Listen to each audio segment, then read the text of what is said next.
Al Jazeera, 7th of February 2024, amid the election's aftermath, India out campaigns simmer in Bangladesh. A boycott of Indian goods is being called for in Bangladesh over claims of Indian meddling in national elections.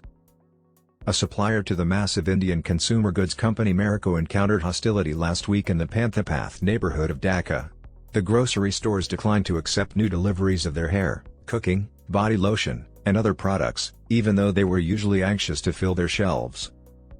Shopkeeper Aman Ullah in the area stated, "Sales of parachute oil, a Marico bestseller, have plummeted to almost zero in recent weeks. Indian goods aren't selling at all. We will not be restocking because we are stuck with unsold products. I don't want to sell Indian products anymore," stated a second store owner who asked to remain anonymous. He included links to YouTube videos endorsing a boycott of Indian products, a position he strongly agreed with. Over the past 10 years, anti-Indian sentiment in Bangladesh has grown stronger, leading to public outbursts like the celebrations that followed India's defeat in the Cricket World Cup final in Dhaka last year. However, following Bangladesh's elections last month, which saw opposition candidates boycott the polls and Prime Minister Sheikh Hasina win a fourth term, a significant India Out campaign was started, accusing India of meddling in Bangladeshi affairs. 36. This anti-India sentiment has been fueled by opposition groups in the Bangladeshi diaspora, who have also called for boycotts of Indian goods. Similar tactics in the Maldives, where Mohamed Mutsa used the anti-India sentiment to win the presidency, are mirrored in this movement. The campaign was started in Dhaka against India's tense relationship with the opposition and its historically close links to Hasina's government, which led many to assume that India supported the status quo. In this developing social media campaign, Pinaki Bhattacharya, an exiled physician from Bangladesh who fled alleged government harassment in 2018, has emerged as a central figure accusing India of meddling in Bangladesh's recent elections to maintain Hasina's authority. Bhattacharya started the #BoycottIndia campaign in mid-January and encouraged his more than 2 million social media followers to participate in this monumental endeavor. His appeal struck a chord with thousands, highlighting his passion for his native country and his resolve to overcome apparent limitations. User-generated content has contributed to the online growth of the anti-India movement. Images of Indian products with barcodes scratched, such as Dabur honey and Amul butter, and suggestions to boycott them are becoming viral. The movement's online reach was demonstrated by a single post that received more than 1,000 shares and highlighted the 890 prefixes seen in barcodes for Indian products. Why did the campaign become popular? Al Jazeera requested a statement from the Indian High Commission in Dhaka over this anti-India campaign, but it was rejected. Participants in a Mumbai discussion on January 30 with Indian External Affairs Minister S. Jaishankar voiced worries about perceived changes in regional dynamics and India's foreign policy in light of China's growing influence over neighboring countries, including Bangladesh and the Maldives. While acknowledging the competitive reality, Jaishankar brushed down worries over the weaknesses of the foreign policy.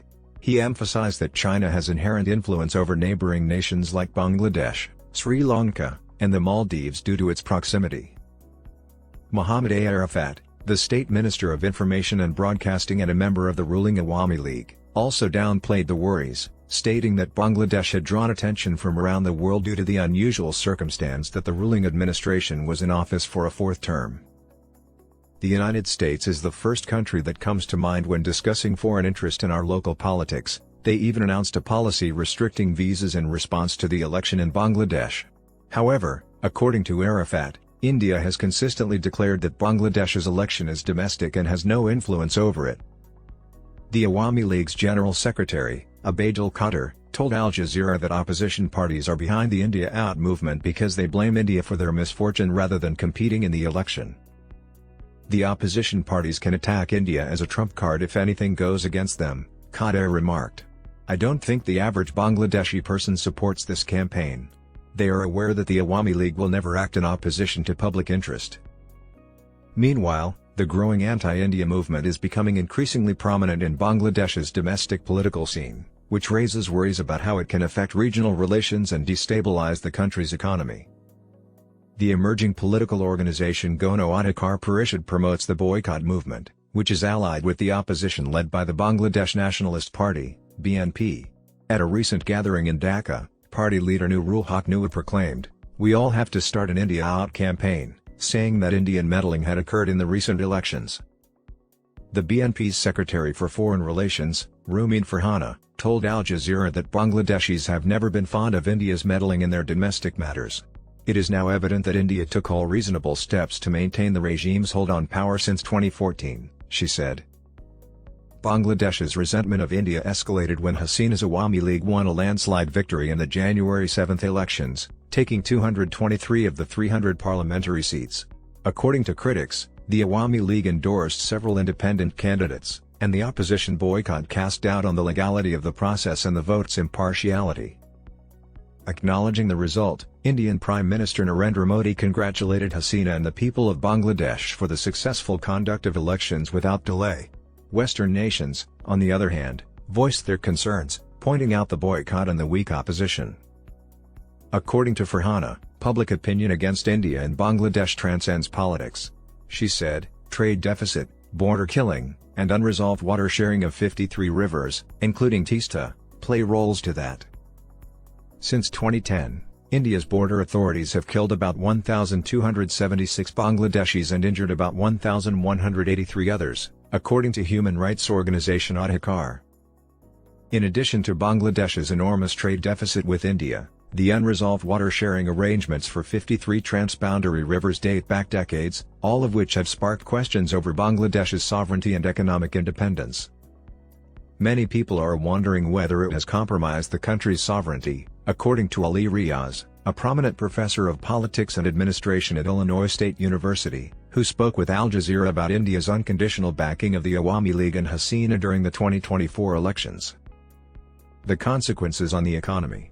Meanwhile, analysts noted that a boycott of Indian products might significantly impact the two nations' economic ties.